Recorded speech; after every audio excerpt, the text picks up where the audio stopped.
del sistema político de varios lugares de América. Sebastián, ¿estás? No. Bueno. Bien. Entonces, primero ustedes ya saben porque han cursado Ciencia Política, han cursado Sociedad y Estado, que el concepto de izquierda y derecha viene de una cuestión meramente fortuita, que es como dónde se sentaban en la Revolución Francesa. La Revolución Francesa es casi la madre de los pensamientos modernos.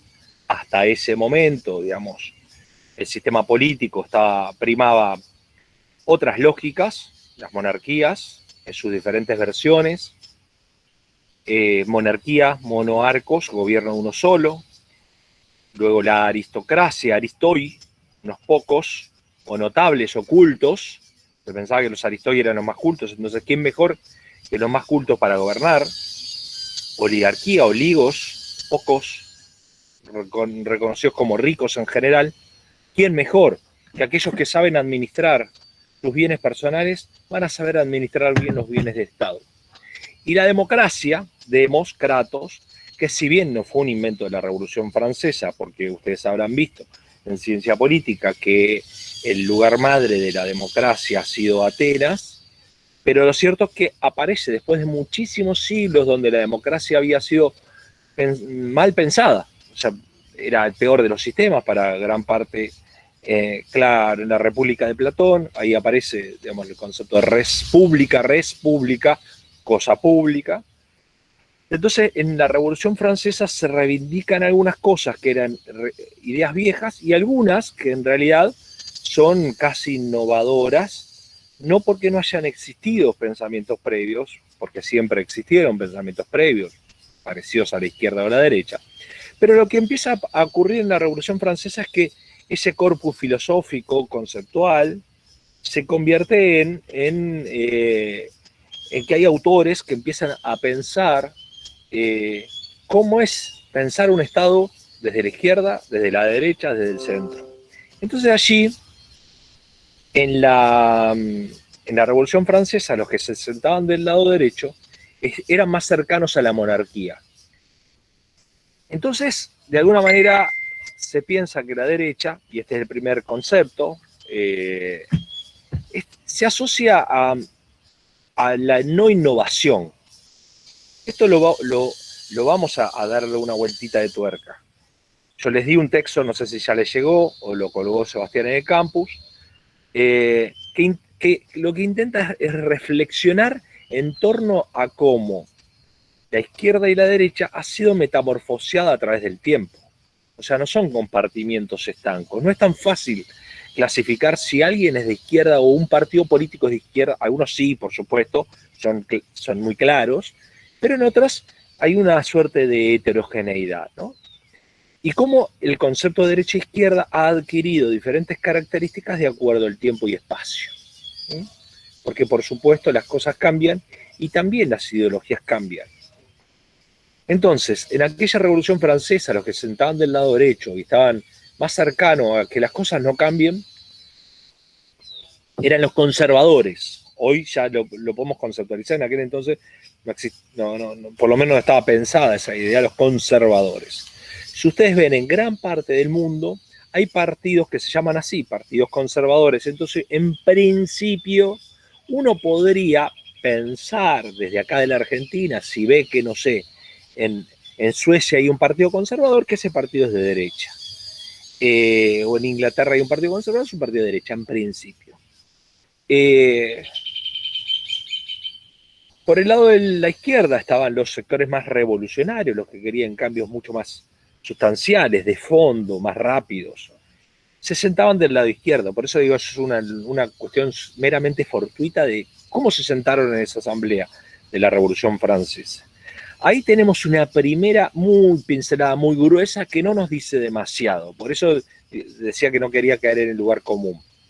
Como pincelada súper gruesa, como para hacer un revoque grueso, bueno, nos aproximamos, pero no nos dice demasiado.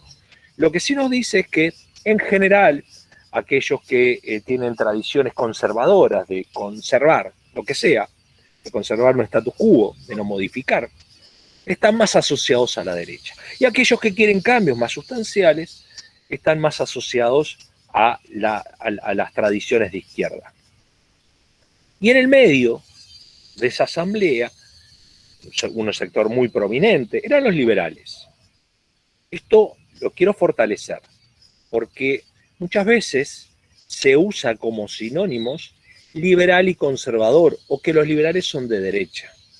En realidad esto no es así, por lo menos no en su origen, que después, a lo largo del tiempo, muchos conservadores eran liberales, o muchos liberales eran conservadores, y en América Latina tenemos muchos ejemplos sobre esto. Y entonces esto nos puede llegar a condicionar, a pensar que el liberalismo es la derecha, ojo, desde lo conceptual. Desde el terreno político, si ustedes hacen política y quieren decir, no sé, tal es un liberal, por lo tanto de derecha, pueden hacerlo si quieren como una irresponsabilidad. Pero lo cierto es que conceptualmente, y esta materia es una materia conceptual, no necesariamente todos los liberales son de derecha. Lo que sí ocurrió es que durante muchísimos años, en muchos lugares, mucho más en América Latina, los liberales se asociaron al conservadurismo, o los liberales eran al mismo tiempo conservadores. Por eso es que algunos se presta a esa confusión. Pero en Estados Unidos tiene un partido republicano que se supone que es la derecha y un partido demócrata que son mucho más liberales, que es para ellos la izquierda. Para nosotros no sería de izquierda, pero digamos, hay un autor que dice siempre que hay un sistema bipartidista, hay uno que por lo menos en el imaginario se coloca en la centro derecha o en la derecha, y otro en el imaginario se coloca en la izquierda. ¿Por qué? Porque ustedes piensan en una elección desde una línea, de una linealidad. Entonces, el que se acerca a los extremos, lo más probable es que pierda elecciones. ¿Por qué? Porque si vos estás en una extrema derecha, vos estás dejando mucho ahí en el medio de gente que al tenerle miedo a este extremo va a votar por acá. O aquel que está en la extrema derecha, entonces dejas mucho en el medio porque tiene miedo a votar a la extrema derecha. Entonces, las elecciones, al girarse en general, una elección relativamente normal, en un terreno de la centro derecha y centro izquierda, los partidos políticos en algunos lugares se van modificando de lugar a otro de acuerdo a los tiempos y espacios. Por supuesto que hay lugares donde hay compartimientos un poco menos movibles que otros. El Partido Laborista Inglés siempre se ubicó de la centroizquierda. El Partido Conservador se presenta desde la centroderecha. El Partido Liberal Inglés quedó en un sándwich. El Partido Liberal fue un partido muy importante en Inglaterra que gobernó durante muchos años. Cuando le aparece el laborismo se queda en un sándwich y no desapareció, pero quedó como un tercer partido menor. Ahora está creciendo mucho de vuelta.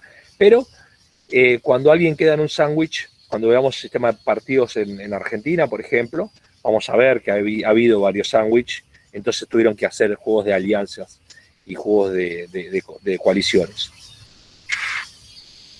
Entonces, como primera pincelada gruesa, esto de izquierda y derecha, pareciera que los cambios, aquellos que quieren cambios más sustanciales, aquellos que quieren cambios revolucionarios, por supuesto, ustedes estudiaron toda la tradición marxista, lo que significaba Marx, que entiende a la sociedad como una lucha de clases. En general, la derecha no entiende a la sociedad como lucha de clases, se entiende como un todo orgánico.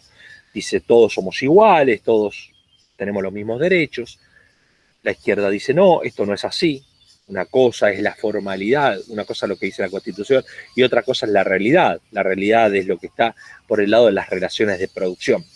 Pero acá quiero agregar alguna otra cosa, que es, cuando nosotros estudiamos Marx, que está buenísimo, los que venimos, yo vengo de una tradición de ciencia política, cuando yo cursaba en la UBA ciencia política nos daban Marx 1, Marx 2, Marx joven, Marx de vacaciones, Marx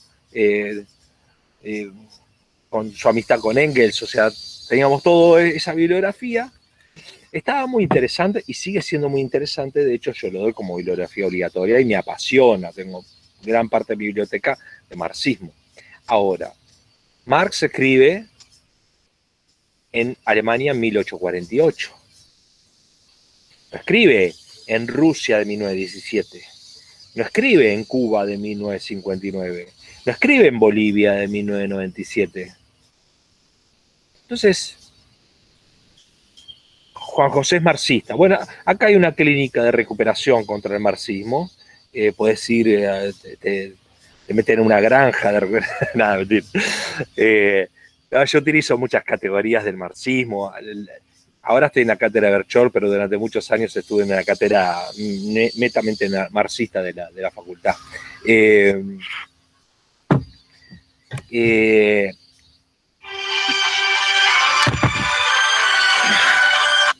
Y entonces, este es otro elemento a tener en cuenta. Nosotros leemos los autores, los teóricos. Los teóricos son bien interesantes, pero para adaptar la teoría a tiempo y espacio. Una misma teoría o pensamientos trasladado a otro tiempo y espacio podría hasta ser antagónico. Las ideas, los liberales eran totalmente revolucionarios. No es que los liberales le dijeron un día a la monarquía, miren, le dijeron al rey, miren, ya está, ya fue, ustedes ya fue. O sea, déjenos a nosotros gobernar porque se ha gobernado muchos siglos. No, decapitaron al rey. O sea, eran revolucionarios los liberales. Gran parte de los liberales en la Argentina también eran de los sectores, por supuesto que no eran de izquierda, pero querían cambios sustanciales. Agrego otro elemento categórico, que tiene que ver con esta idea del progreso. Como las cosas cambian en tiempo y espacio, a veces, muchas veces inclusive se utiliza la palabra progresismo. La palabra a mí no me gusta mucho, no desisto de ella, hay muchos que hablan de progresismo. A mí me gusta más la palabra izquierda y derecha. Pero esta idea del progreso, de que los conservadores están en contra del progreso y la izquierda no estaría en contra del progreso. Y no siempre es así. Como, de vuelta, como pincelada gruesa, como algo así, como concepto muy abstracto, podríamos estar de acuerdo con eso. Ahora, en América Latina muchas veces la izquierda está en contra del progreso en el sentido de, no sé, quieren instalar una fábrica en un lugar donde tienen que talar un montón de árboles. Entonces, bueno, nuevas izquierdas entienden que la izquierda tiene que reivindicar, por ejemplo, la ecología. Esto es un tema de nueva agenda. No era un tema que estaba pensado en otros momentos. Entonces, por supuesto, Marx no va a hablar de ecología. No es un tema de agenda de 1848. A Marx lo que lo preocupaba es cuál era la vida de los proletarios. Entonces, ojo con esto también, chicos y chicas, de tratar de llevar, o sea, ¿para qué nos sirve la teoría? Para adaptarla a tiempo y espacio. Yo no puedo pensar lo que pensaba Marx en 1848 para la Argentina de 2021, porque no me va a encajar. Así de simple, no me va a encajar. ¿Esto significa que a Marx hay que tirarlo por la ventana y no nos sirve para nada? No. Lo mismo que la derecha o los liberales, Adam Smith, David Ricardo, estaban escribiendo para un momento histórico, en un lugar histórico. Si nosotros queremos adaptarlo al Paraguay de 1972, y bueno, vamos a tener algunas dificultades de adaptación de esas ideas. Lo mismo otra vertiente, que es dentro de las vertientes de izquierda, que es el anarquismo, que quería la eliminación del Estado. Dentro de la Revolución Francesa también había 4 parlamentarios que eran los enfurecidos. Los enfurecidos dicen, miren, aprovechemos la revolución para eliminar el Estado, no queremos ningún tipo de Estado. Bakunin, Proudhon, Malatesta, todos ellos teóricos que dicen, bueno, ¿cómo hacemos un Estado sin una organización social sin Estado? Ellos también eran de las líneas vertientes de izquierda, de hecho estaban en la Internacional Socialista. Todos los grupos de la izquierda se juntan en algo que se llama la Internacional Socialista. Sí, ahí aporta alguien. A ver si puedo. que la izquierda piensa en temas de nuevas agendas. Bueno, en principio, claro, nadie dice no sirve, ¿no? Sí, puede ser que no sirva más ese concepto, por lo menos así abstracto, pero si le sacamos la palabra burgueses y proletarios, para los que vienen de tradición de izquierda, explotadores y explotados sigue existiendo. De hecho, Marx, en un libro que es hermoso, el Partido Obrero es una de las vertientes, de Ezequiel ahí, que medio trosco nos dice, el Partido Obrero, es un trotskismo, es una subvertiente de la izquierda o del marxismo, ¿sí?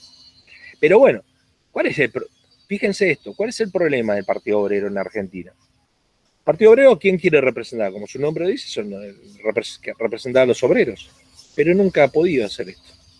¿Por qué? Porque en general en el imaginario, vuelvo a repetir esta palabra, en el imaginario, el Partido Obrero de la Argentina es el peronismo. Es decir, mi viejo, mi abuelo, que eran obreros, votaban al peronismo, porque eran obreros.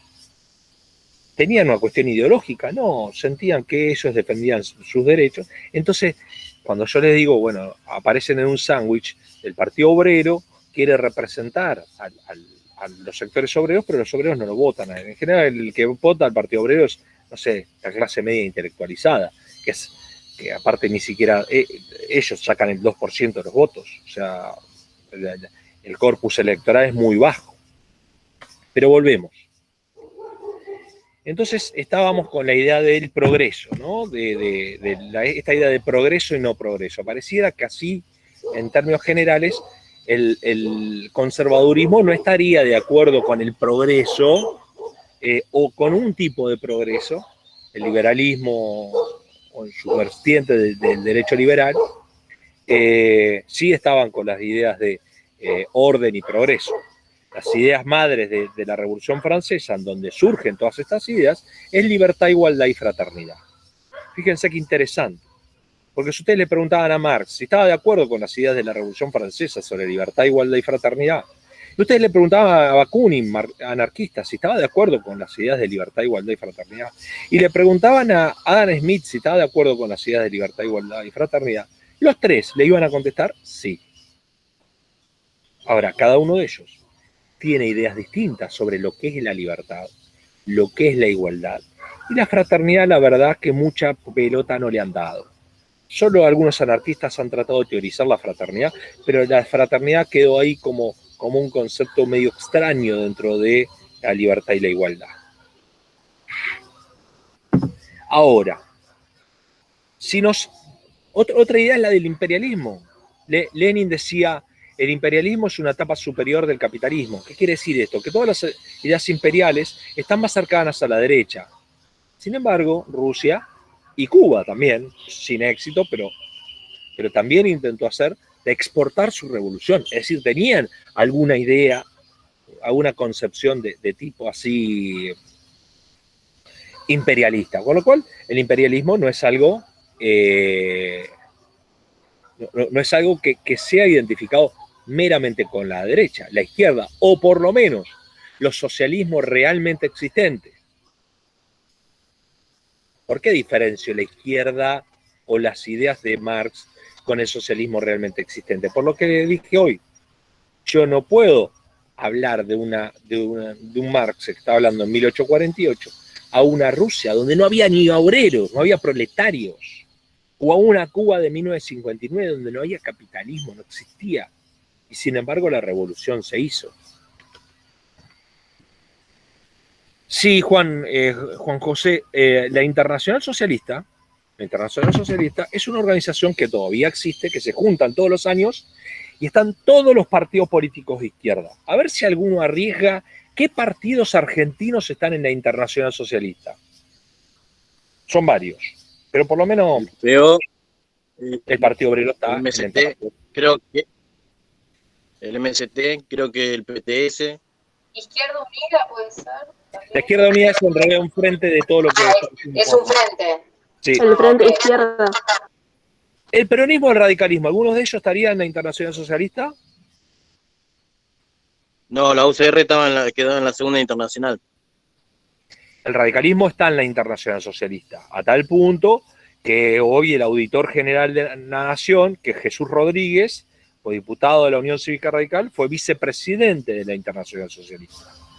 O sea, para ese grupos internacionalistas, el radicalismo está en la Internacional Socialista y el peronismo está en la Internacional Cristiana, que es la internacional de derecha. Fíjense, algunos que nunca escucharon esto dicen, ¿pero de qué está hablando este hombre? Entonces me está diciendo que el peronismo es la derecha y el radicalismo es la izquierda. Para estas organizaciones internacionales, o dónde se suscriben en estas organizaciones internacionales, sí. ¿Por qué? Después vamos a charlar cuando veamos partidos políticos en Argentina. ¿Por qué cristiana? Bueno, porque hay toda una tradición de partidos políticos, de internacionales cristianas que adquieren mucha fuerza en la década del 60 con partidos que se llaman demócratas cristianos, que en Argentina hay muchos lugares donde hay democracia cristiana. Cuando veamos Chile, por ejemplo, vamos a ver que la democracia cristiana chilena es muy importante. Todos los partidos de derecha están muy asociados a la Iglesia Católica. El peronismo, sin más, parte de la ideología del peronismo es de la Iglesia Católica. Entre otras cosas, Ezequiel, sí. El partido que dice la UCR es socialdemócrata. Bueno, algunos interpretan que el radicalismo es socialdemócrata, otros que es el liberal. Liberal político, liberal en términos políticos. El partido No creo que es cristiano. El partido No sí es cristiano, sí. Pero independientemente de lo cristiano, si ustedes miran, el peronismo tiene una fuerte tradición católica, apostólica, romana. De hecho, la doctrina social de la Iglesia es parte integrante de la doctrina del justicialismo. A diferencia del radicalismo, que también tiene que ver con momentos históricos. Vamos a ver, no me quiero empezar a hablar de la Argentina, porque si no, no paro más. Pero social chauvinista, bueno, eso es más peyorativo, me parece, pero el radicalismo tiene una tradición mucho más anticlerical. De hecho, todos los fundadores del radicalismo eran masones, algunos fuertemente anticlericales. Por eso el radicalismo tiene una tradición mucho más laica que el peronismo, que tiene una tradición mucho más de la Iglesia Católica. No se olviden que Perón llega al poder, entre otras cosas, porque todos los curas del país mandan a votar a Perón. Y después Montoneros, que era la línea más, si se quiere, de izquierda del peronismo, surge de grupos católicos, católicos muy fuertes. Antes de la reforma de la Constitución debía ser católico, si no me equivoco. Sí, esto obviamente tiene que ver con el contexto de época. Alberdi, que también era masón, aunque no era anticlerical, tenía una fuerte vinculación con la Iglesia, pero hasta el año 94 tenía que ser católico apostólico romano. Después del 94 se saca porque ya había pasado mucho tiempo, pero por otro lado, el recientemente fallecido expresidente Menem venía de origen musulmán. No sé si vieron el velorio, pero en el velorio estaba el símbolo del musulmán. Él se tiene que convertir al catolicismo para ser presidente de la nación. Pero bueno, vamos un poco más a lo actual. Ya que están con el tema de la reforma, les paso un chivo, que es que yo tengo un canal de YouTube con mi nombre es Gustavo Damián González,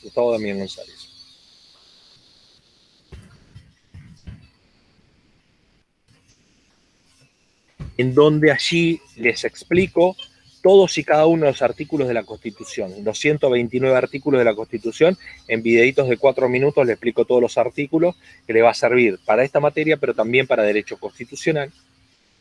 Y para los que les interesa el tema de la reforma, con el profesor Sebastián Zancari, todo el año pasado invitamos a los reformistas del 94, los que están vivos, obviamente, pero a todos los reformistas del 94, gran parte de los reformistas del 94, y están colgados también en donde charlábamos con ellos sobre temas de reforma. Y ahí también en el video explico cosas de filosofía política que les sirven para esta materia. Por ejemplo, marxismo, liberalismo, Rawls, conceptos de monarquía, Foucault, explico varias cosas. Así que si quieren ahí se suscriben, yo cuelgo videos, porque ahora estoy analizando la Constitución de la Provincia de Buenos Aires y la Ley Orgánica de las municipalidades. Bien, vamos entonces a la actualidad. Estos conceptos entonces de izquierda y derecha, ¿quedan abstractos? La respuesta es no. Hoy Europa está siendo protagonista de un gran avance, tanto de las izquierdas como de las derechas, mucho más de las derechas que habían sido perimidas en Europa por la cuestión sustancial de lo que había sido el nazismo y el fascismo. Acá hago una postilla a pie de página, porque también acá en América Latina tenemos una fuerte tradición, por cuestiones obvias de tantos golpes militares, es decir, la derecha son fachos, más en la Argentina, ¿no? La derecha son fascistas, son autoritarios, le gustan los milicos. Y la verdad es que es cierto, pero tampoco es cierto. O sea, en la Argentina decir que alguien diga que es de derecha, obviamente es mal visto, porque el imaginario cree todo esto, por las fuertes tradiciones de tantos golpes militares. Pero en Chile hay partidos de derecha, en Uruguay está gobernando la derecha y no se ponen colorado ni dicen, ni nadie piensa que Lacalle Pou es un fascista, ni que está de acuerdo con las dictaduras militares. No. Es una... Bueno, de Brasil es más extraño, sí, pero sí, digamos, en Brasil no se reconoce, Bolsonaro no es alguien que se reconozca hacia sí, diciendo yo soy de derecha. Lacalle Pou, como todo el Partido Blanco o el Partido Nacional, dice yo soy de derecha y no se pone colorado por esto. Porque las tradiciones de derecha no necesariamente tienen que ver con lo reaccionario y con las dictaduras, pero lo cierto es que se ha resignificado en muchos movimientos de derecha con sectores represivos. O sea, ustedes, ahora les voy a poner dos miradas de izquierda a derecha, a ver si me permite compartir pantalla. No, perdón.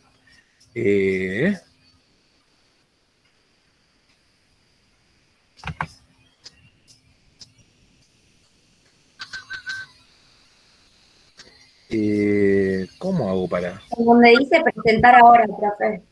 ¿Dónde dice presentar? Presentar ahora. Gracias. Al lado de levantar mano. Gracias, Adrián.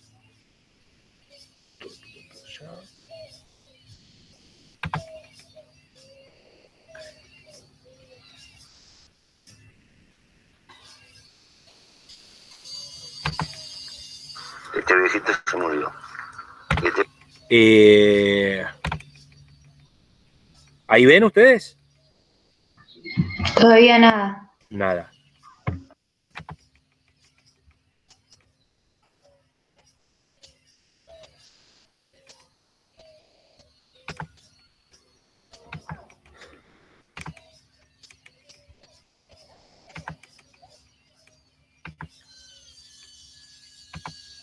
A ver si puedo, les voy a compartir.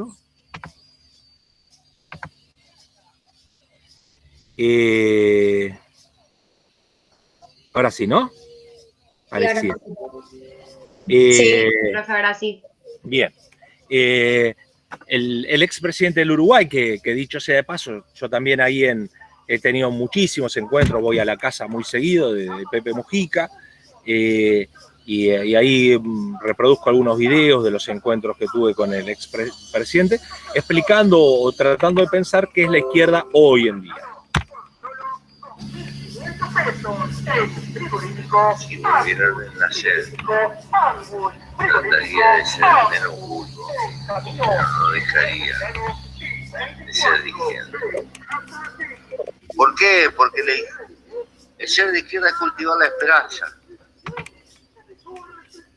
Y es por lo menos ¿Lo ven eso? del altruismo, de la generosidad.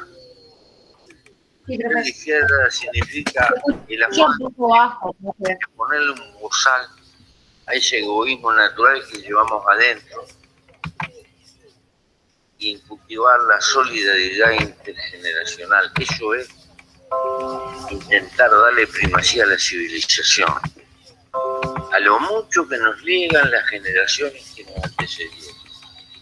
Y es el intento de que tengan algo mejor las generaciones que vienen después de nosotros. Por eso es esperanza, es amor a la vida. Bueno, lo otro es tratar de conservar lo que está, no arriesgar lo que tenemos. Y es la mirada de salvar la nuestra. Cuando se exagera, se cae en el egoísmo crónico y cerrado. Hay una cosa.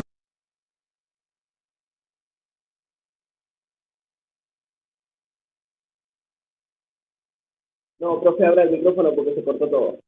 Querido. Perdón, fue mala mía. Pero cuando eso, el yo, y te queda nada más que el yo y no te acuerdas de la especie, ahí es cuando caemos en la enfermedad, lo peligroso. Es decir, hay una cuestión de límite. Sin embargo, hay cosas curiosas. Si pasas por una calle y hay un incendio, capaz que te tiras de cabeza a salvar la vida de un gurí. Ahí no hay ningún negocio. Te sale casi instintivamente la solidaridad con la especie, ¿verdad? Bueno, esas dos caras las tenemos, hermano, en duelo. A ver. La izquierda intenta construir civilización para que no se exagere el egoísmo. Lo conservador impele el egoísmo. Es un émbolo que ha empujado el crecimiento científico para explotarlo y para que genere ganancias. También ha construido, pero quien es amigo de la civilización no puede ser amigo del resentimiento, del egoísmo y del odio. El odio, como el amor,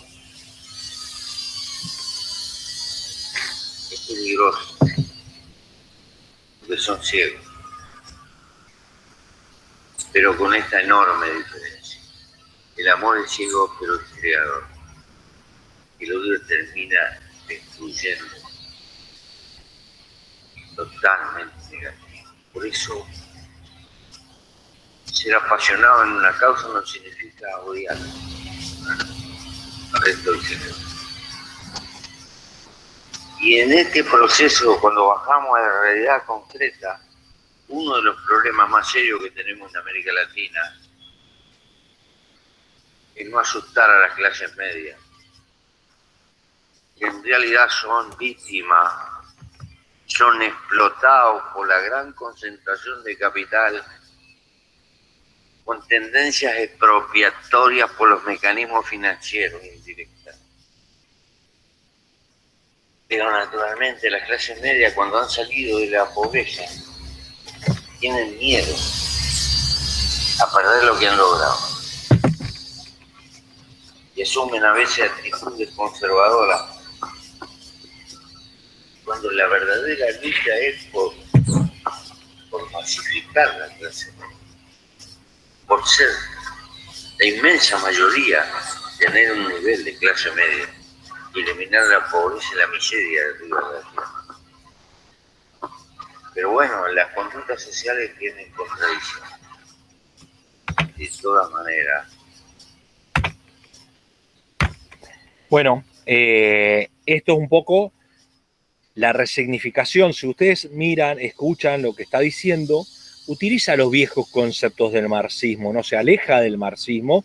De hecho, está hablando de explotadores y explotados, no desde un lugar de lucha de clases, o por lo menos no así abiertamente. De hecho, el marxismo tradicional nunca habló de clases medias. Para el marxismo tradicional no existen clases medias. ¿Existen? porque era dialéctico, era hegeliano, explotadores y explotados. Sin embargo, acá, una izquierda más latinoamericana y más, si se quiere, moderna, como Pepe Mujica, está diciendo otras cosas. Ahora vamos a un discurso de derecha en Europa.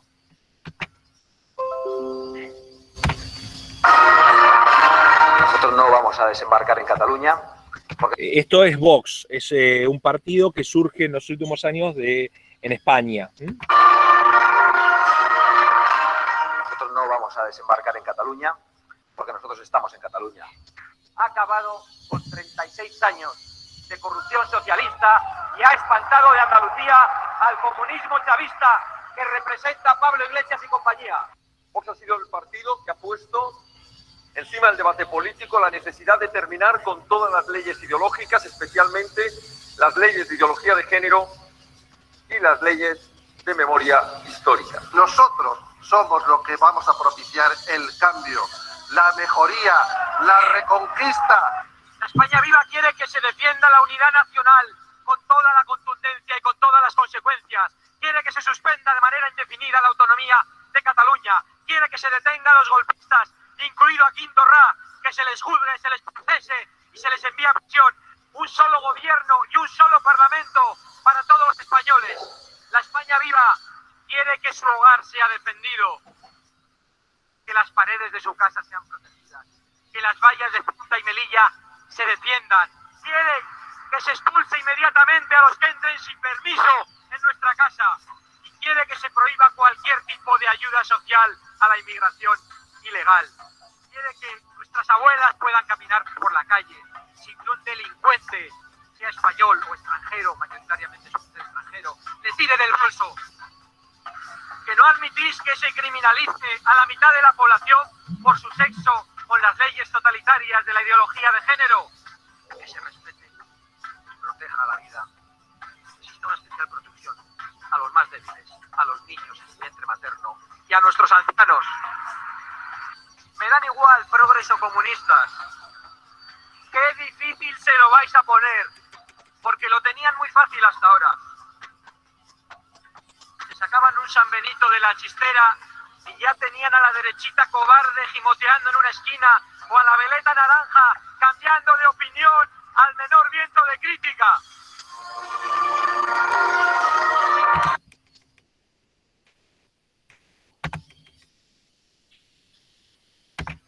Bueno, en Europa han surgido, por supuesto, no todos representan a esto.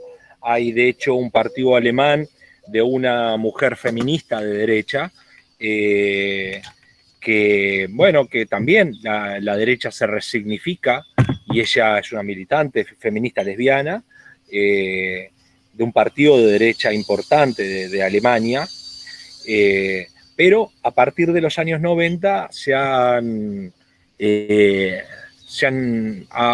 ampliado la derecha en Europa. En Bélgica, en el año 91, empieza a tener muchos representantes en el Parlamento. En Austria son gobierno, fueron gobiernos desde el año 99, en el año 2002, el Frente Nacional de Marine Le Pen, que empieza a tener no sé si ustedes siguen la política internacional, pero en Francia hay un partido nacional francés de Le Pen, que sus ideas tienen que ver con echar a los extranjeros, echarle la culpa de la inseguridad a los africanos, unas ideas del nacionalismo más extremo. Holanda, Europa, salvo 4 países europeos, el resto de Europa tiene países de derecha, partidos de derecha muy importantes.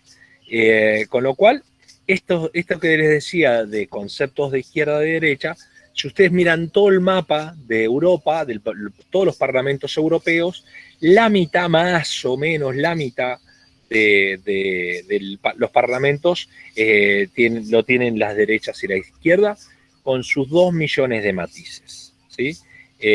Porque, por supuesto, como les digo, no es un concepto unívoco. Y a veces se le llama derechas o izquierdas a cosas que realmente no lo son, o por lo menos no lo son de manera tan clara. Entonces, con esto nos adentramos al concepto más moderno de la derecha y la izquierda. Porque si no, trabajamos siempre en términos binarios, ¿no? Es que el discurso al menos lo sentí muy violento en comparación al de Mujica y con ideas bastante nazis. Bueno, Vox es un extremo, cada vez va ganando terreno en España, dice Nadia. Me acuerdo cuando Bascal empezó a militar en las calles, arriba de un banco de plaza y nadie le daba bola. Sí, sí, ha crecido, así como ha crecido. España tenía dos partidos tradicionales, el PP, el Partido Popular, que paradójicamente es de derecha, pero paradójicamente porque se llama Popular, y es raro que un partido de derecha se llame Popular, pero el PP es el partido de derecha, y el PSOE, el Partido Socialista Obrero Español, que era la izquierda. Ahora apareció en los últimos años dos grupos que, como les digo, Vox, bueno, Vox claramente es un partido de derecha, que le corre por derecha al PP, y Podemos le corre por izquierda al PSOE, que hoy es el vicepresidente.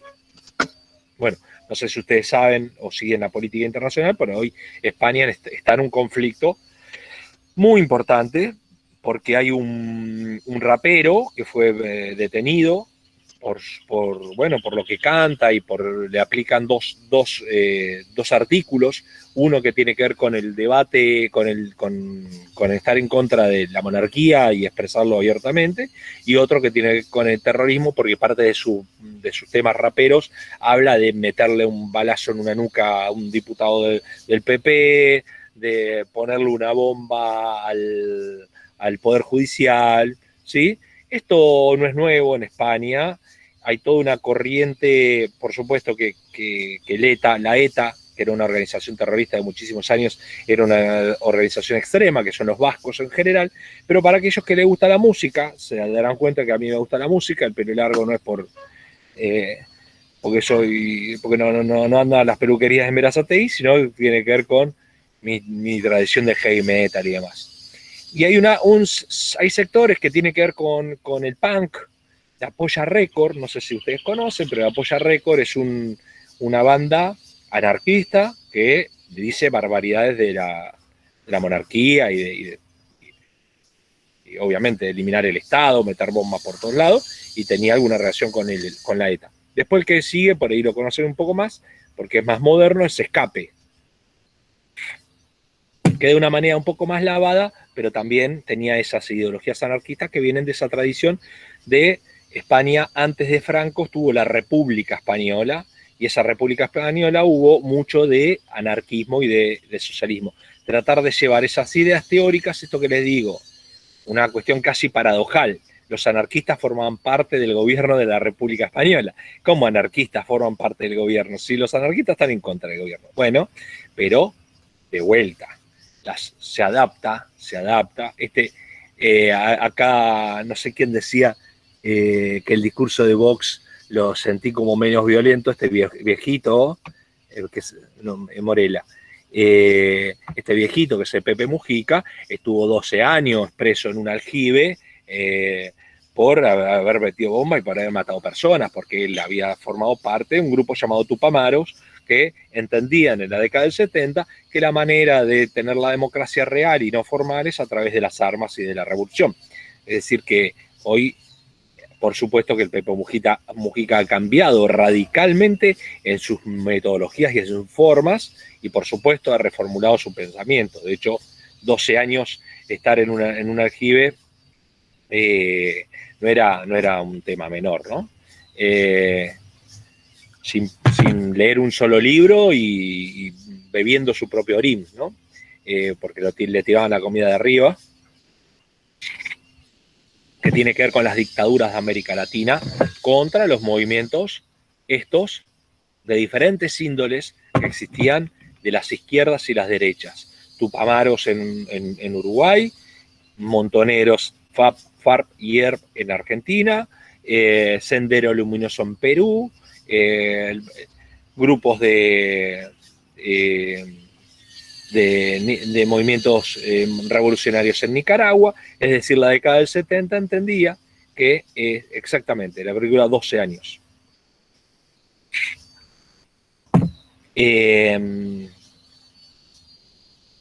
La izquierda entendía que la democracia era una democracia meramente formal, que las elecciones no servían para nada, porque en definitiva terminaban ganando siempre los mismos, entonces la única manera de llegar a una democracia real era a través de las armas.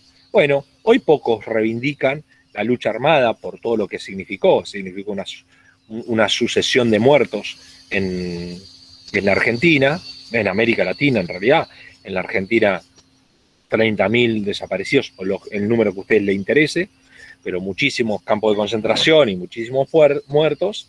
Entonces, muy pocos hoy siguen reivindicando la lucha armada como tal, digamos, son sectores más periféricos, ¿no?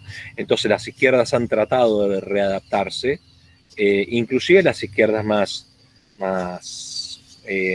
ideologizadas, como el Partido Obrero, rara vez reivindica la lucha armada como forma de llegar al poder. Bien, yo acá haría un parate y nosotros tenemos hasta las 11.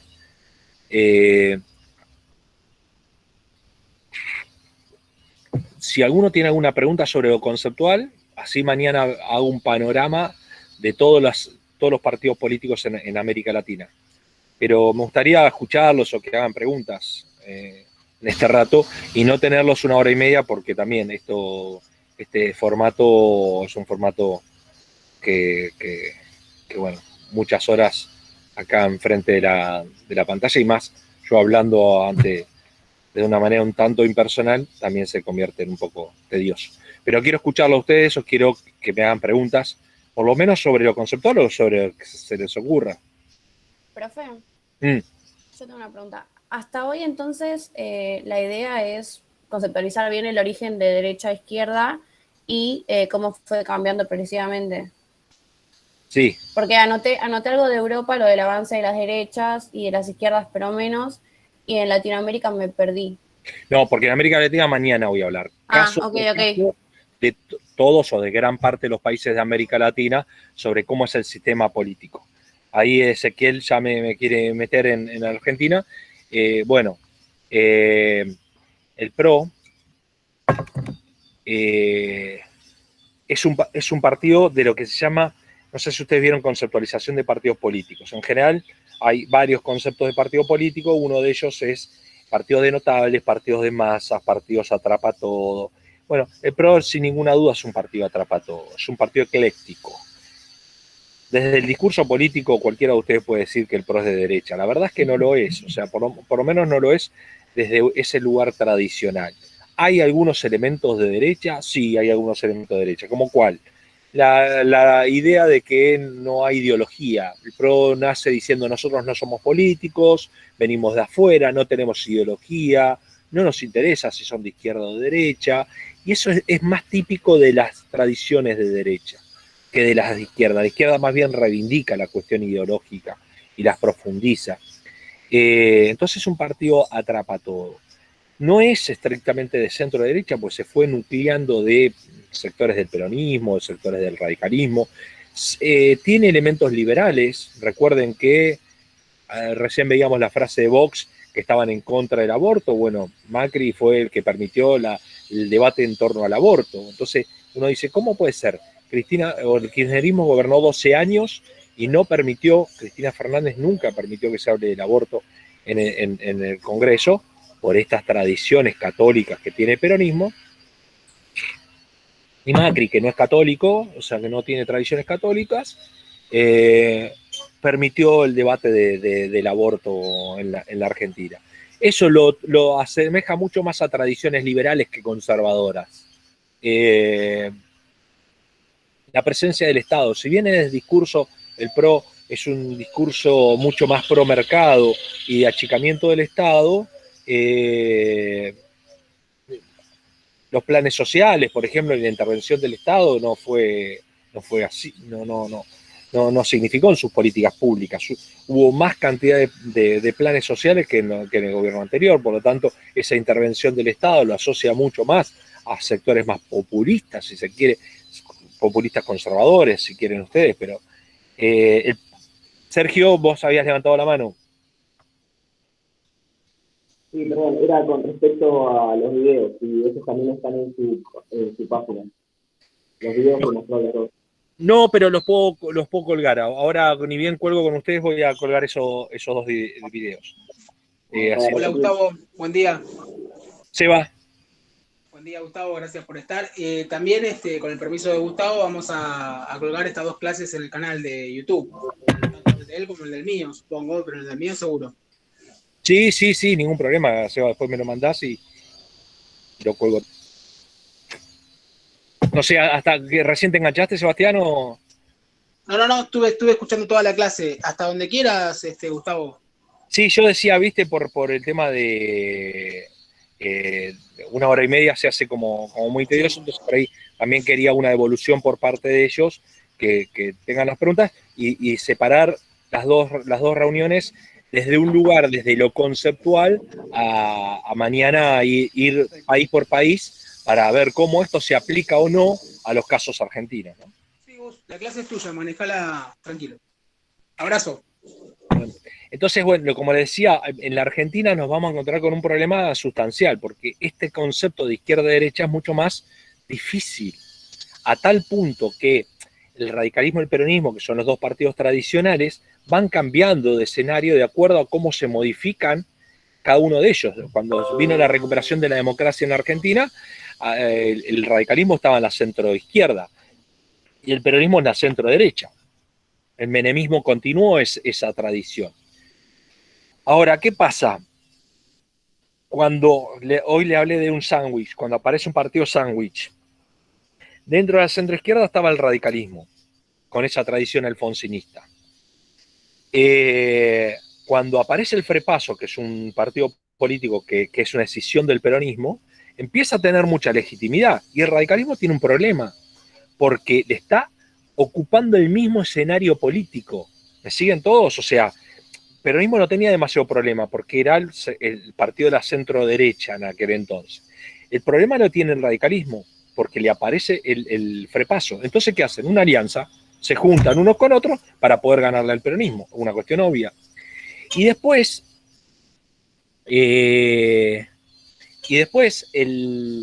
cuando viene el kirchnerismo, el peronismo se empieza a correr de escenario y empieza a ocupar el lugar de la centroizquierda. Entonces, ¿qué hace el radicalismo? No puede ocupar este lugar de la centroizquierda. Tiene que empezar a correrse a un lugar de centro-derecha. Y ahí le aparece el PRO, peleándole por la derecha. Entonces hace una alianza y ahí aparece Cambiemos para poder ganarle al peronismo. Cuando el peronismo se cinde, nuevamente se junta todo el peronismo, independientemente de las diferentes tradiciones, para poder ganarle a Cambiemos, digamos. Y entonces se van modificando de acuerdo a tiempos y espacios. Ian dice, vamos a hablar, o ya hablaron del Plan Cóndor. En realidad no, porque no es la idea, pero para aquellos que ya que preguntás, el Plan Cóndor tenía que ver con un plan continental, fundamentalmente de Estados Unidos, en función del avance de los movimientos populares o de izquierda en América Latina, esto de la guerrilla urbana o rural en algunos lugares o indígenas en otros, entendiendo que muchos jóvenes entendían que la manera de encontrar una democracia real es a través de las armas. Primero, la doctrina de seguridad nacional en tiempos en el caso de Argentina, Onganía, en la década del 60, empezó a pulular esta doctrina de seguridad nacional, que los militares que habían sido educados para una guerra externa ahora tenían que ser pensados en una guerra interna, contra los enemigos internos. ¿Y quiénes eran los enemigos internos? Bueno, todos los grupos populares, de izquierda, de tendencia marxista. Entonces empiezan a matar, a fusilar a todos aquellos movimientos que se levantaban en armas. Y el Plan Cóndor fue eso, nada más que en la década del 70. Digamos, todas las dictaduras en América Latina, vamos a ver que, por ejemplo, hay un epicentro, que es el caso chileno, en donde Salvador Allende, alguien que se reconoce con una fuerte tradición marxista, llega a la presidencia de la nación por vía de las armas, y bueno, y viene la dictadura de Pinochet. A partir de eso ya había otra dictadura de la cual vamos a hablar también, que es el caso de Paraguay de Stroessner, pero digamos, América Latina empieza a tener dictaduras a lo largo de todo el continente, y el Plan Cóndor era un plan de asistencia recíproca entre las dictaduras de todos los lugares, ¿no? Para terminar con esos sectores que veían el marxismo internacional, la izquierda que viene a penetrar contra las ideas católicas apostólicas romanas de América Latina, etcétera, etcétera, ¿no? Y entonces, bueno, vienen dictaduras con mayor o menor violencia según los grados que había de movimientos populares, ¿no? No es lo mismo, si bien todos tienen un grado de crudeza y de violencia, las dictaduras de Uruguay, Chile, Argentina no va a ser parecida a la de Ecuador o a la de Brasil.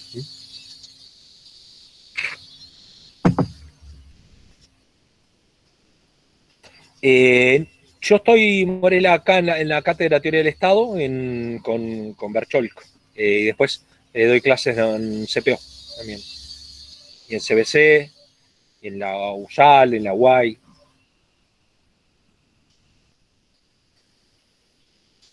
Bueno, ¿algunas preguntas? Una. Entonces, un partido sándwich sería que se posiciona entre dos corrientes, como por ejemplo centroizquierda e izquierda. Sí. Vos tenés lugares donde son, ahora te explico esto, Nadia, vos tenés sistemas pluripartidistas, por ejemplo, no sé, Italia, son muchos partidos con posibilidades reales, acuérdense siempre esto, hay diferentes maneras de cuantificar a los partidos políticos, partidos hegemónicos, es decir, que gana siempre el mismo, partido predominante, que hay elecciones honestas, pero también gana siempre el mismo, no necesariamente por fraude. Por ejemplo, en la Argentina el PAN sí ganaba por fraude, era un partido predominante. Existían otros partidos políticos, pero ganaba el PAN. Cuando viene el radicalismo del 16 al 30, gana el irigoyenismo todas y cada una de las elecciones, a pesar de que existía Partido Conservador, Socialismo, Demócrata, Progresista. Existían otros partidos, pero se convierte en un partido predominante. El peronismo, después del 46, se convierte en un partido predominante. Existía el radicalismo, pero no ganaba ninguna elección. En elecciones honestas nunca el peronismo perdió ninguna elección hasta el año 83. O sea, Alfonsín fue el primer presidente en ganarle elecciones honestas al peronismo. De hecho, nosotros somos, no estamos yendo de tema, pero nosotros somos protagonistas de una cosa inédita en la historia argentina. Primero, que tengamos tantos años de democracia. No existe nunca, jamás en la historia que tengamos desde el año 83 hasta ahora democracia, más allá de que hubo presidentes que tuvieron que dejar su mandato antes de tiempo, como Alfonsín o de la Rúa, o 5 presidentes de la semana, la verdad es que nunca tuvimos tanta democracia de tantos años. Somos protagonistas de alternancia de poder. Esto no había ocurrido nunca jamás. Hipólito Yrigoyen fue el primer presidente en darle la banda presidencial a otro presidente democrático, pero fue Marcelo T. de Alvear de su mismo partido político. Marcelo T. de Alvear le da la banda presidencial a Hipólito Yrigoyen de su mismo partido político. Después nadie más, el Partido Conservador, en la década infame, después Perón termina su mandato y se la da a él mismo, es decir, de un mismo partido político. Alfonsín fue el primer presidente de la nación que le da la banda presidencial a un presidente de otro partido político, que es Menem, que es del peronismo. Y Menem le va a dar la banda presidencial a otro presidente que es de la Rúa, que es de la Unión Cívica Radical. Entonces, un presidente de otro partido le da la banda presidencial a de la Rúa renuncia, después vienen 12 años de kirchnerismo, Cristina Fernández de Kirchner, bueno, formalmente no le dio la banda presidencial, porque creo que tenía un bautismo, tenía un cumpleaños de 15, no pudo ir a la asunción presidencial, así que no le dio la banda presidencial a Mauricio Macri. Y Mauricio Macri fue el primer presidente de toda la historia argentina, por lo menos desde el nacimiento del peronismo, en terminar efectivamente su mandato, porque hasta ahora nadie había, que no sea peronista, ¿no? Y le dio la banda presidencial a un presidente peronista que es Alberto Fernández. Entonces, nosotros formamos parte no somos protagonistas de la vida democrática más importante de nuestra historia. Y con respecto al comunismo y al socialismo, el comunismo se decía es una etapa superior al socialismo. Marx decía, bueno, primero dictadura del proletariado. Una vez que triunfe la revolución, los obreros van a tomar el poder y entonces todos vamos a ser iguales, el Estado se va a hacer cargo de todo, es decir, dictadura del proletariado, el proletario se va a hacer cargo del Estado y él va a ser el que ordene todo, se termina con la propiedad privada y va a llegar un momento que la propia dinámica del socialismo va a generar, esto obviamente nunca ocurrió, que va a desaparecer el Estado. Entonces, cuando desaparezca el Estado, ahí nace el comunismo. Por eso es que les decía que Bakunin, Proudhon, Kropotkin, los anarquistas estaban en la Internacional Socialista, porque Marx y Proudhon y Bakunin coincidían que había que eliminar el Estado. El tema era el tiempo, era cuándo eliminar el Estado. Para Marx, primero dictadura del proletariado, iba a triunfar el socialismo y después venía el comunismo. En realidad, los países comunistas se llamaban comunistas porque gobernaba el Partido Comunista, pero no porque sean comunistas, por lo menos no en el sentido que lo pensaba Marx, que era eliminación del Estado, ¿no? Entonces, por ejemplo, por supuesto Rusia, China, que gobierna, bueno, Rusia ya no, pero gobernó durante muchos años el Partido Comunista, o Cuba, el Partido Comunista, se dicen regímenes comunistas, pero en realidad eran socialismos realmente existentes. ¿Alguna otra cosa? Sí, profe. Una persona que dice, bueno, yo soy liberal en lo económico y conservador en lo social, teniendo en cuenta, digamos, estas clasificaciones conceptuales, ¿se sitúa en la derecha o dónde? O es un invento moderno de ahora, digamos. No es moderno. De hecho, hay un autor llamado Botana que decía el PAN, el Partido Autonomista Nacional de 1880, era liberal en lo económico y conservador en lo político. ¿Por qué no? Porque no habría el escenario, digamos. Votaba el 3% de la población. Y después dice, el radicalismo es liberal en lo político y conservador en lo económico, porque no discutía el libre cambio, no discutía el Estado liberal de la época hasta 1930. Entonces, esto de pensar, como empecé la reunión de hoy, uno tiene que pensar en tiempo y espacio, Cuando Rusia hace la reforma agraria con los soviets y se mete con los terratenientes, claramente era una posición que se acercaba a las izquierdas. En cambio, Irak hace una reforma agraria también, y sin embargo, ahí estaba pensado más desde un sector más conservador. Entonces, un liberal es de derecha o de izquierda.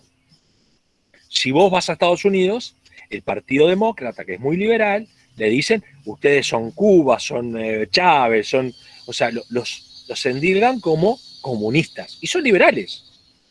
Entonces, dicho así en abstracto, un tipo que es, dijiste vos, liberal en términos económicos y conservador en términos sociales, bueno, está más cercano, dicho así en abstracto, está más cercanos a las tradiciones de la derecha, si se quiere, ¿sí? Está claro que si vos no estás de acuerdo con los planes sociales, o si pensás que los hijos, las personas tienen hijos para cobrar un plan social, o que a los extranjeros hay que echarlos, o que la culpa de los pobres, porque son pobres y quieren serlo, y que acá tirás una semilla de tomate y no quieren laburar, bueno, por lo menos todas estas frases pareciera estar más cercanos a la derecha. Si vos crees que en realidad no hace falta solo con tener la formalidad de tener un pedazo de tierra y poder cultivar tomates, sino que te tienen que enseñar para ello, que la delincuencia tiene algo que ver con las desigualdades sociales, o con las tradiciones delictivas, con que a las personas que menos tienen algo hay que hacer por ellas, bueno, estás por lo menos así más cercano a las tradiciones de las izquierdas.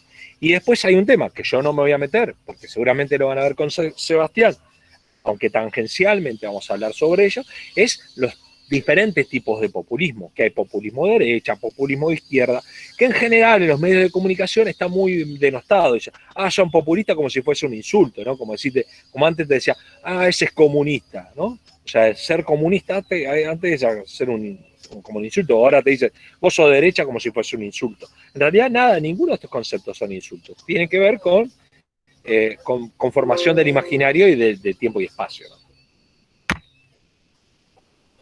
Bueno, me estoy quedando sin batería, voy a tener que ir adentro. ¿Alguna pregunta más? Profesor, sí. Agregando a la frase que dijo, que habíamos escuchado en algún momento, que los pobres no llegaban a la facultad, ¿para qué hacer universidades? Agrego una frase. Y ahora sí una pregunta, que creo que tiene que ver con lo social, de que las ideas por ahí socialistas están vistas de como que atacan el derecho de propiedad, entonces por ahí el común de la gente, cuando alguien le dice, no sé, lo que pasa hoy con la vacuna rusa, ¿no? Porque viene de un país comunista o socialista, todo el mundo tiene desconfianza de una vacuna que nada que ver, o sea, pero porque viene de Rusia, que es un partido, bueno, está gobernado por un sistema político diferente, es como que todo el mundo, eso no sé si es social, o sea, ¿por qué se ve así? Y no se ve tanto, o sea, cuando alguien de derecha dice una barbaridad, por ahí la gente no se indigna tanto, o sea, lo toma como de quien viene. Es social.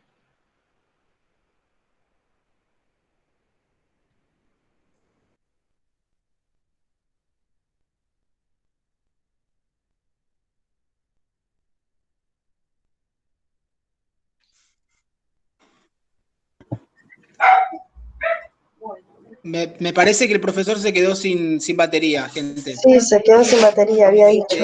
Bueno, cortamos acá y van a tener clase de nuevo con él, y de paso les aviso que también se comprometió a dar sistemas electorales, que él es experto en sistema electoral, así que la semana que viene o la otra va a estar dando esa clase.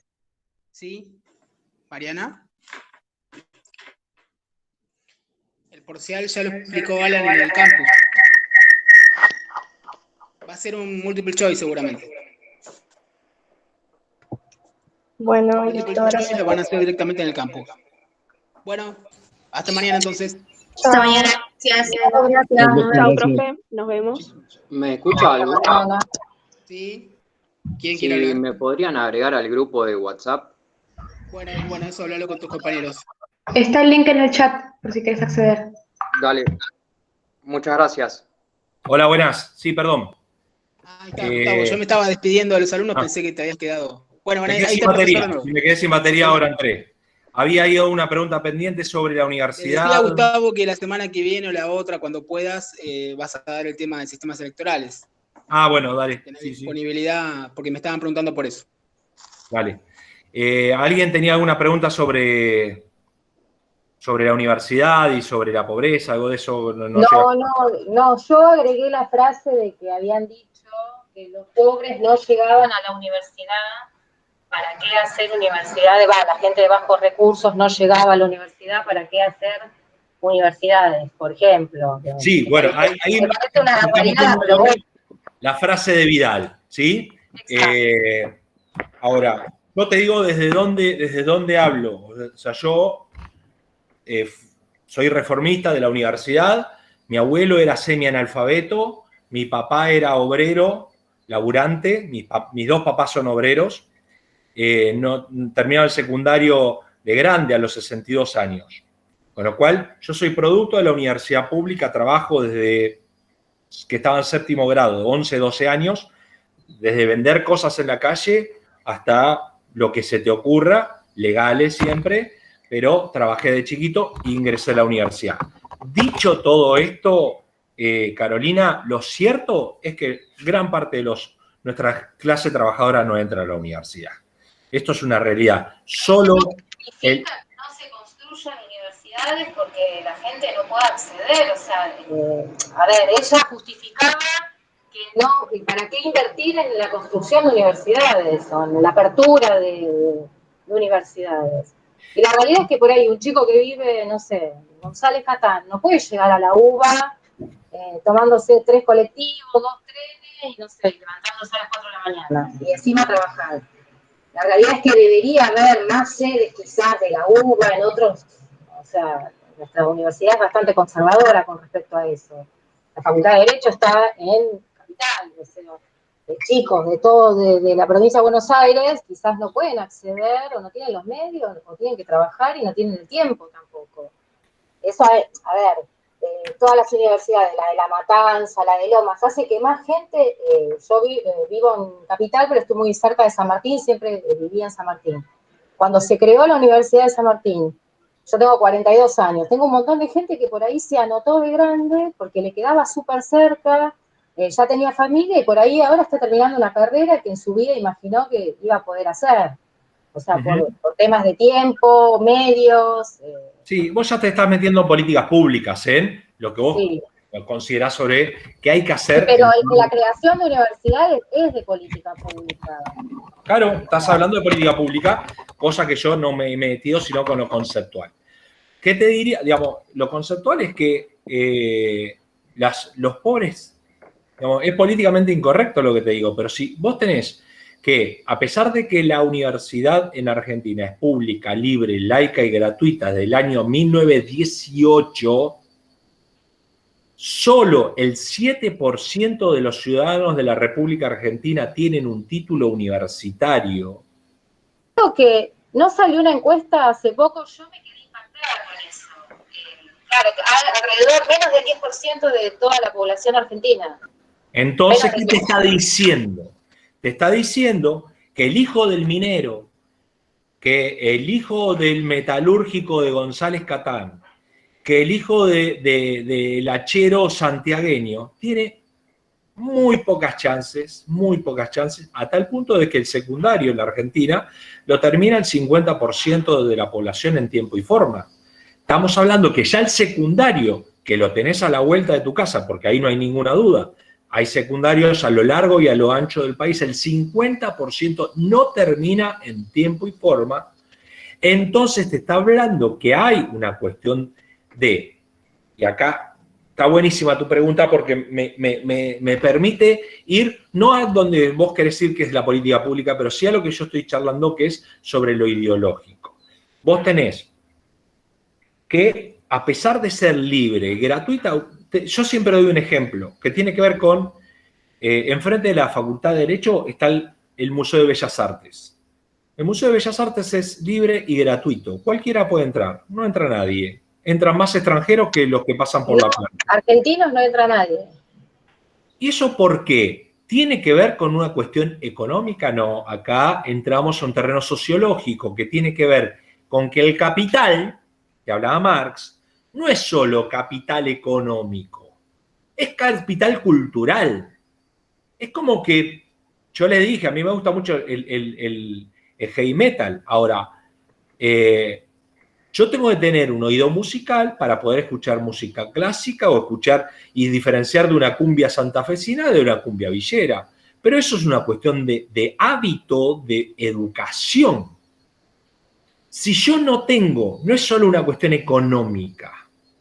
Yo te digo, soy docente hace 20, ahora en marzo voy a cumplir 22 años de docente. 23 años de docente, Carolina. Yo le pregunto a mis alumnos de Berazategui, trabajo todo en escuelas públicas, che, ¿y vos qué vas a estudiar? Y muchos de ellos te dicen, no, a mí no me da la cabeza para estudiar.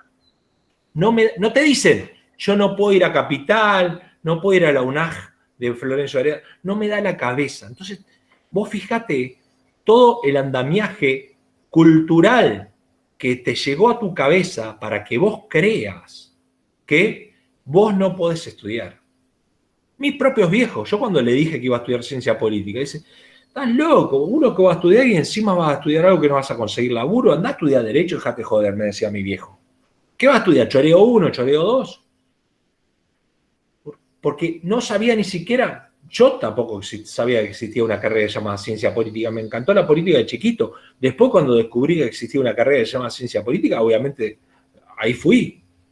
Pero es verdad en el fondo lo que decía la gobernadora, en el sentido, no sobre después la política pública, sobre que en realidad, si nosotros vemos quiénes se reciben en la universidad, porque vos me decís, es esto, vos me decís, pero mi hermana es una desclasada y es abogada. Sí, está bien, es lo mismo que te diga, mira, ¿quién termina en la cárcel? En general terminan los pobres. Y vos decís, no, yo tengo un vecino que es rico y está preso. Sí, bueno, es uno en 1.000.000. Es como el liberalismo que te dice, no, mira, vos tenés igualdad de oportunidades, todos nosotros podemos hacer lo que queremos. Sí, flaco, pero si vos no tenés el boleto para irte a viajar, no podés comprar el apunte, o no tenés comprensión de texto, o no tenés calidad, porque vos que hablaste de políticas públicas, también ahí hay un tema. Supongamos que nosotros nos ponemos de acuerdo que cada ciudad tiene que tener su universidad. ¿Tenemos capacidad de profesionales en todos y cada uno de los lugares para poder dar una educación universitaria, pero de calidad? Porque esa es otra. O sea, tenemos profesionales que... No. Bueno, pero siempre hay que intentarlo. O sea, la Universidad de Buenos Aires, está la Facultad de Derecho y está ahí. O sea, jamás sacando el CBC. Bueno, yo soy contadora, estudié, mi primera carrera fue contaduría y me apasiona Derecho. Entonces, después de mucho tiempo, decidí estudiar Derecho. Cuando yo hacía el CBC, se habían abierto en San Isidro, yo hacía en Drago, se había abierto una sede en San Isidro.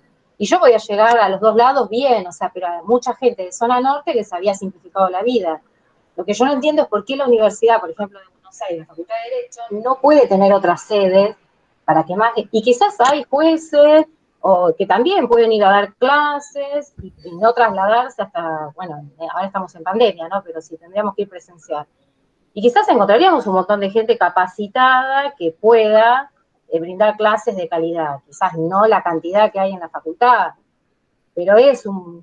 Está bien, nos fuimos por las ramas, o sea, pero esa frase me quedó marcada y digo, y también es como que ella lo dijo, pero tampoco nadie hace nada. O sea, no, de hecho se abrió, pero a eso tenés que darle también presupuesto, porque obviamente... el 6% de nuestro presupuesto nacional se dedica a la educación. Pero nuestro presidente es parte de la universidad, de la Facultad de Derecho. Yo no lo escuché en ningún momento, o sea, con estas ideas de abrir sedes o expandir la educación de la UBA, que es contra estamos, el profesor Zancati había dicho, salió un informe que estamos postulados dentro de lo que es Latinoamérica como una de las primeras universidades, creo que es la primera.